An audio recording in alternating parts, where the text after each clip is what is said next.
Comfort, comfort my people, says your God. Speak tenderly to Jerusalem and proclaim to her that her hard service has been completed, that her sin has been paid for, that she has received from the Lord's hand double for all of her sins. A voice is calling in the wilderness, prepare the way for the Lord. Make straight in the desert a highway for our God. Every valley will be raised up, every mountain and hill made low.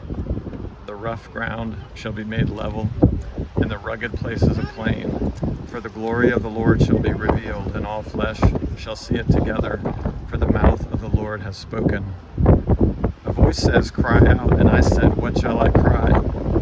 All people are grass, and their faithfulness like the flowers of the field. The grass withers, and the flowers fade, when the breath of the Lord blows on it. Surely the people are grass. The grass withers and the flowers fade, but the word of our God endures forever. You who bring good news to Zion, go up on a high mountain. You who bring good news to Jerusalem, lift up your voice with a shout. Lift it up. Say to the cities of Judah, here is your God.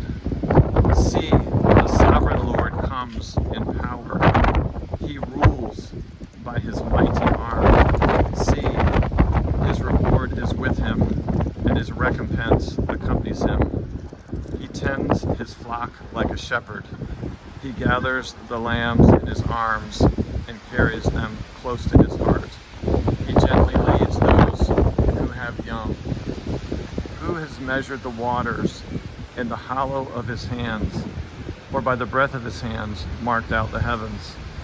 Who can hold the dust of the earth as in a basket, weigh the mountains on the scales, or the hills in a balance?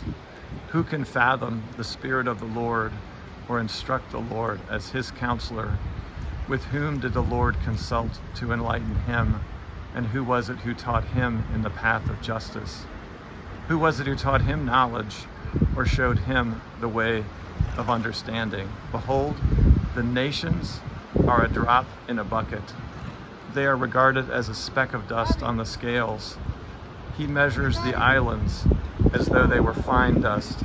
Lebanon is not sufficient for altar fires, nor its animals for burnt offerings. Before him, the nations are as nothing. He regards them as worthless and less than nothing. To whom then will you compare God? To what image will you liken him? As for an idol, a metal worker casts it, and a goldsmith overlays it with gold and fashions silver chains for it. One too poor for such an offering selects wood that will not rot. They seek for a skilled craftsman to set up an idol that will not totter. Do you not know? Have you not heard?